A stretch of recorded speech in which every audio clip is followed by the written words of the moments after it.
Bonjour à tous. Aujourd'hui une vidéo avec le cercle, quelques petits mouvements.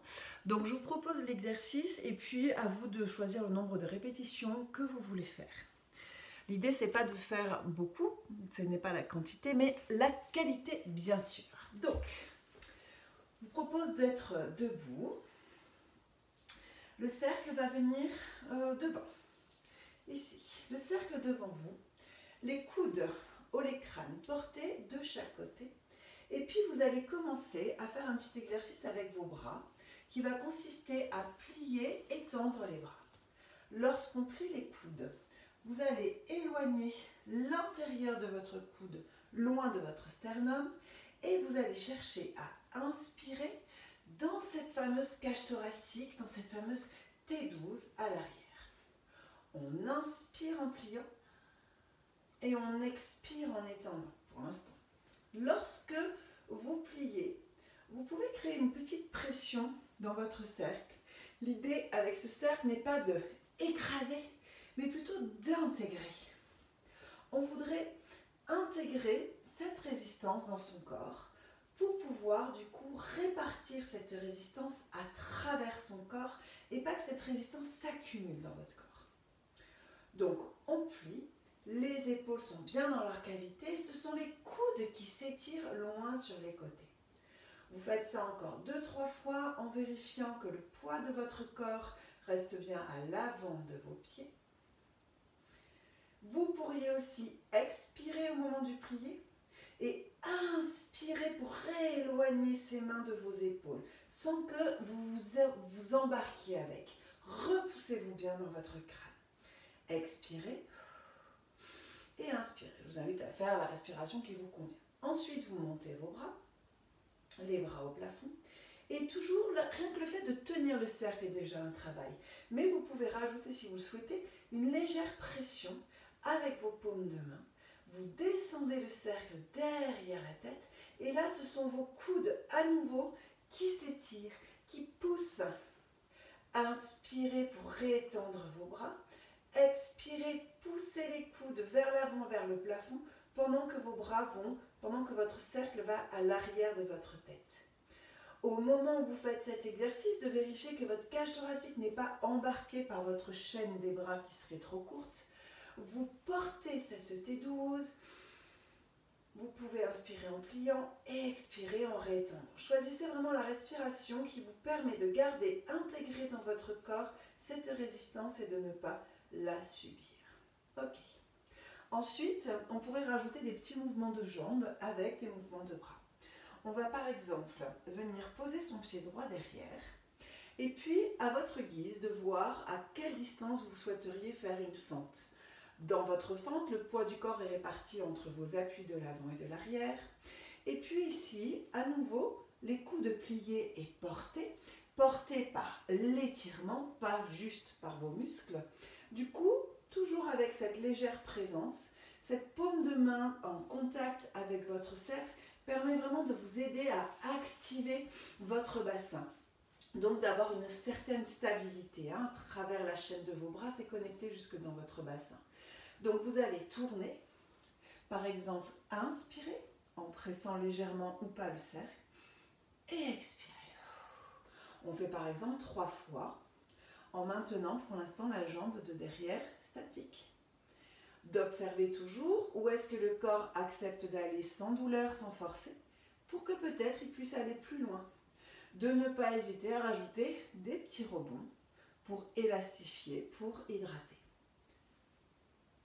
Vous pouvez expirer pour aller et revenir en inspirant. On change de jambe, je me tourne pour vous montrer l'autre côté. La jambe gauche serait en arrière, pliée statique. Et là, on va tourner vers la droite, le buste. On peut expirer. 2, 3. Et inspirer pour revenir. Ou vous pourriez inspirer pour garder l'espace. Et expirer, revenir une 3e fois.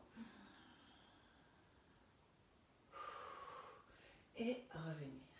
On pourrait être plus dynamique dans notre mouvement, c'est-à-dire bouger la jambe. Donc la jambe droite est derrière, vos bras portés devant, légèrement pliés.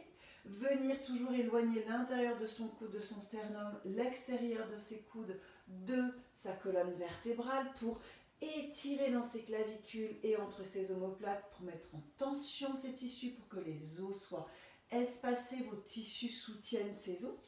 Et là, vous allez en même temps plier la jambe de derrière et tourner le buste, donc jambe droite derrière, tourner le buste vers la gauche. Plier, tourner, revenir, revenir, pourquoi pas étirer le talon, remonter sur demi-pointe, plier. Si vos genoux, vos tissus sont capables d'aller plus loin, pourquoi pas? Plus dynamique. Une dernière fois. Revenir, l'autre côté. Tac, plie, en tournant. Revenir. Là. L'idée n'étant pas de tomber dans du musculaire et c'est lourd pour revenir, mais de vraiment utiliser l'élasticité de vos tissus pour rebondir et revenir. Bien. Ensuite, on va faire l'enroulé de colonne, exercice que j'apprécie beaucoup avec le cercle, inspiré de la chair, la wanda chair. Donc on s'enroule, comme à l'habitude, le poids du corps légèrement sur l'avant de vos pieds. On met en tension cette chaîne postérieure, on recule ses os dans la peau du dos. On reste par-dessus quelque chose, un tronc d'arbre par exemple, et on va déposer son cercle au sol. Une fois que le cercle est arrivé au sol, vous devez garder l'énergie de vos bras, l'appui de vos paumes de main sur le bord du cercle, et cette énergie des bras vous repousse le dos. Donc l'idée ne va pas être d'écraser, de s'écraser vers le sol, mais plutôt de repousser le dos vers le plafond. Et parce que vous cherchez à repousser encore plus le dos vers le plafond, les bras avancent et descendent et donc le cercle se plie. Donc votre intention n'est pas d'aller écraser en bas le cercle, mais de monter le dos vers le plafond. Et au plus vous montez le dos vers le plafond, au plus votre cercle va pouvoir s'écraser. Donc du coup, vous intégrez vraiment cette résistance de la pression du cercle depuis vos pieds à travers vos jambes, dans votre dos, jusque dans vos bras. Vous faites 3 pressions par exemple. Vous remontez, inspirez dans cette cage thoracique. Déroulez jusqu'à la tête, toujours en donnant cette idée d'être contre un mur. Et à nouveau, enroulez. Vous pressez. Continuez d'aller un peu plus loin. L'idée n'est pas de casser le cercle, mais bien d'intégrer cette résistance du cercle. De ressentir le travail traverser son corps et pas s'accumuler.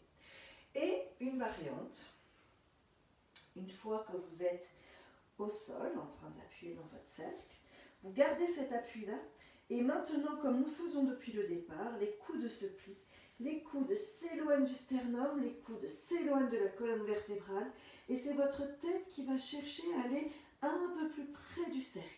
Le cercle reste plié, vous allez éloigner le dos de vos mains, le cercle reste plié, reste écrasé, toujours en intégrant cette résistance. Quand vous retendez vos bras, vos coudes se tournent bien vers les côtés, ils poussent vers les extérieurs, et là c'est votre tête, donc toute votre chaîne postérieure jusque sous vos voûtes plantaires qui s'enroule, s'étire, se met en longueur, s'éloigne la tête des voûtes plantaires. Expirez. Inspire pour porter, expire, plie. Et à chaque fois, ça va plus loin. Et inspire, porte pour finir de dérouler. Expire. Donc vous recommencez ça, éventuellement, si cela vous convient. Vous pouvez le faire 3 fois, jusqu'à 3 fois, c'est bien. Ensuite, vous allez passer au sol, vous pouvez plier une jambe. Vous pouvez aussi prendre votre cercle devant, mettre un pied derrière, presser légèrement votre cercle et puis venir déposer délicatement votre postérieur au sol, votre sacrum et coccyx au sol. Vous pouvez utiliser votre cercle pour faire le roll-up, c'est pas mal. Le fait que vos bras soient connectés à votre bassin, du coup les paumes de main en lien avec le cercle, ça crée une action, en fait, une connexion pour stabiliser la position de votre bassin. Ça vous donne aussi quelque chose pour avoir une direction dans vos bras. Je vous en montre 2, parce que peut-être ce n'est pas ce qui vous intéresse le plus avec le cercle, mais peut-être une transition peut vous être sympathique.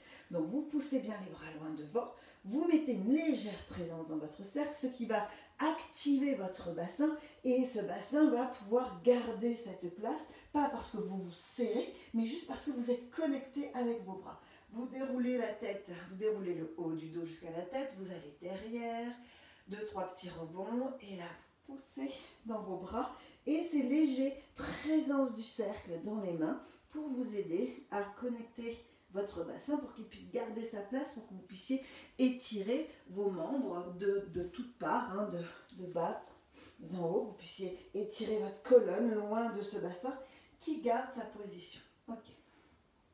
Une fois que vous êtes au sol, on va se mettre sur le côté. Je vous indique le côté gauche. Et vous allez mettre, alors vous pouvez mettre soit le cercle, le pied dedans, donc le pied gauche dedans, et la jambe droite par-dessus. Ici, par exemple, le bras gauche peut être soit allongé dans le prolongement de votre corps, soit plié si vous n'êtes pas à l'aise avec cela. Vous pouvez mettre un petit coussin sous votre tête, choisissez. Et vous allez presser la jambe, donc droite, c'est elle qui va presser le cercle. Mais, maintenant je rectifie ma consigne, c'est surtout d'allonger, de repousser cette jambe en direction du mur pour venir retrouver cet espace dans la taille et puis de ne pas indiquer d'écraser, mais d'indiquer d'allonger. Toujours avec cette idée d'opposition de jambes qui s'éloignent de vous et à la fois cette présence interne qui va venir jusque dans vos adducteurs, qu'elle ne s'arrête pas là, mais qu'elle continue pour traverser votre colonne et sortir par la tête. Donc on va inspirer pour aspirer finalement l'énergie produite dans votre adducteur. Donc même si finalement vous sentez le muscle adducteur, c'est normal puisque vous créez une pression, donc c'est son rôle, mais cette idée de ne pas être dans j'écrase, mais plutôt d'être dans de la longueur et de la connexion d'un bout à l'autre de votre corps. Donc ça c'est une option d'avoir la jambe du dessus et l'autre dedans, mais vous pourriez aussi, vous voyez ça vous fait pas mal dans l'intérieur de vos jambes, avoir la jambe de dessous sous le cercle. Donc ça veut dire que du coup vous pourrez soulever vos jambes. Donc ici votre main qui est devant peut être devant vous ou créer un petit challenge d'équilibre supplémentaire pour l'avoir le long du corps. Et ensuite de étirer toujours vos jambes pour éventuellement les décoller et de reproduire ce petit mouvement de presser le cercle. Hein. Vous pouvez aussi rester là et rajouter alors un peu plus de challenge, vous voyez ce qui vous convient, sans vous faire mal, sans forcer. Ce n'est pas de la performance, c'est vraiment de pouvoir mobiliser votre corps, de lui donner le maximum d'environnements différents pour que vous puissiez être prêt dans votre quotidien à affronter justement les différents événements hein, du quotidien, l'environnement qui va venir perturber, déstabiliser ce corps. Donc votre main droite va en direction du pied, l'idée n'étant pas de fermer, mais de vous étirer, repousser la tête, repousser les jambes. Votre bras gauche, s'il est allongé, vous pouvez vous donner un appui, utiliser cet appui, mais c'est pas je pousse pour me lever, c'est je m'éloigne. Ok, donc bien sûr, vous ferez l'autre côté. Une autre idée, vous venez sur votre dos, vous passez, alors, soit une jambe puis l'autre, si c'est délicat pour vous. Vous pouvez sinon aussi juste porter les jambes, passer les jambes dans le cercle, presser le cercle, gardez bien pressé pour rester actif, pour pouvoir descendre vos pieds. Une fois que ceci est fait, vos bras sont le long de votre corps. Ici, le cercle étant à l'extérieur de vos jambes, cela va vous permettre d'activer les chaînes latérales. Donc c'est normal si vos fessiers, vous les ressentez, mais ce n'est pas parce que vous serrez vos fessiers. De bien faire cette différence entre je contracte mes fessiers, ce n'est pas ce que je vous demande, ou ma chaîne latérale est active, donc mes grands fessiers faisant partie de la chaîne latérale sont présents. Les bras le long du corps, paume de main au sol, coude vers les extérieurs, large dans vos omoplates, la tête longue, la nuque étirée, le sacrum, le bassin relâché. Vous créez une petite pression déjà pour observer ce qui se passe. Puis vous maintenez cette pression, vous êtes en appui dans vos pieds, en appui dans vos bras pour laisser suspendre ce bassin. Les genoux tractent les jambes qui tractent le bassin, qui tractent la colonne vertébrale. Mais votre bassin est suspendu, libre de toute tension. Juste, vous pressez dans vos jambes Et vous pouvez expirer, bien étirer vos clavicules, vos omoplates. Lorsque vous descendez, c'est les jambes qui continuent à avancer, qui emmènent le bassin, qui emmènent la colonne vertébrale jusqu'à déposer l'ensemble au sol. Et vous recommencez, vous pouvez relâcher un petit peu, arriver en bas, puis à nouveau, pressez dans vos jambes, les genoux avancent, les genoux emmènent le bassin, la colonne est emmenée. Voilà, vous pouvez soulever plus loin si vous le souhaitez, pas parce que vous poussez, mais bien parce que vous vous étirez. Bien large dans le haut de votre corps, la nuque est libre. Et lorsque vous descendez, imaginez vos vertèbres. Ce sont des petits wagons qui s'éloignent tractés par la locomotive jusqu'en bas, jusqu'à déposer. Voilà, vous faites ça le nombre de fois que vous souhaitez. Pour terminer, plantez votre sacrum, pressez les jambes de chaque côté. Et là, le bassin ne bouge pas. Ce sont l'arrière de vos cuisses qui s'étirent pour amener les genoux à la poitrine. Vous pouvez reproduire ça 2-3 fois pour travailler cette stabilité du bassin. Vous ne devez pas ressentir le poids de vos jambes dans votre dos. Ne laissez pas cette T12 partir. Inspirez bien dans votre cage thoracique pour permettre cette stabilité de votre bassin depuis votre T12. Là, sans que votre bassin ne bouge, ce sont vos articulations des hanches qui bougent. L'appui de vos bras vous aide à stabiliser votre bassin, cette connexion des paumes de main. Vous gardez les genoux à la poitrine, enlevez le cercle. Et dernier petit exercice, le Climb the Tree qui en même temps profite d'un étirement de jambes. Donc vous inspirez en poussant la jambe vers le plafond. Quand ceci se fait, c'est l'arrière de votre cuisse qui recule vers le mur de manière à ce que votre bassin trouve cette place longue, le pubis en direction de votre pied. Lorsque vous repliez la jambe, les coudes vont vers les extérieurs, le genou vient à la poitrine, mais le bassin n'est pas enroulé. Votre ischion continue de regarder le bout du tapis. Les coudes s'étirent, le sommet du crâne s'allonge. Là, votre talon s'éloigne de votre fesse. Ce n'est pas le genou, le mollet qui pousse, c'est bien l'arrière de votre cuisse. Les bras se rétendent. Vous pouvez faire ça 3-4 fois, même 20 fois si ça vous dit, ça fera peut-être beaucoup. Ensuite, vous poussez avec le pied votre cercle, les bras sont étirés, la tête va suivre le mouvement, votre bassin garde cette place et c'est l'énergie de votre jambe qui pousse le cercle qui vous permet de monter. Puis dès que vous sentez que vous êtes stable, que vous n'allez plus tomber en arrière, alors pliez vos coudes pour pouvoir amener cette poitrine en direction de votre jambe, puis éloignez votre dos de votre jambe, l'énergie des jambes est dans le cercle, vous êtes suspendu par vos bras, les bras en lien à la cage thoracique jusqu'au bassin, c'est un panier, donc vos anses du panier, ce sont vos bras, votre cage thoracique est dans le fond du panier, bien relâché, les os sont dans les tissus, vous allez tracter cette cage thoracique loin de votre bassin, arriver en bas, soit vous repliez en étirant toujours les coudes, soit vous recommencez. Et vous faites ça 3-4 fois, pareil. Ok. Vous ferez bien sûr l'autre jambe, puis ensuite vous déposez votre cercle et vous prenez toujours un petit temps pour vous recentrer. Lorsque vous avez terminé vos exercices, ne vous relevez pas d'un coup, soit passez par le côté, un petit roll-up si vous voulez, ou aussi petite option avec les mains derrière les cuisses pour revenir vous asseoir. Vous passez à 4 pattes. Pour vous relever, si vous ne pouvez pas passer sur vos pieds, vous pourriez mettre un pied devant, appuyer sur votre cuisse pour pouvoir vous relever plus facilement. Sinon, vous retournez vos orteils, passez sur vos pieds, déroulez votre colonne une fois debout, prenez toujours un petit temps d'observation et si vous avez besoin, refaire un petit enroulé de colonne ou des petits splouts.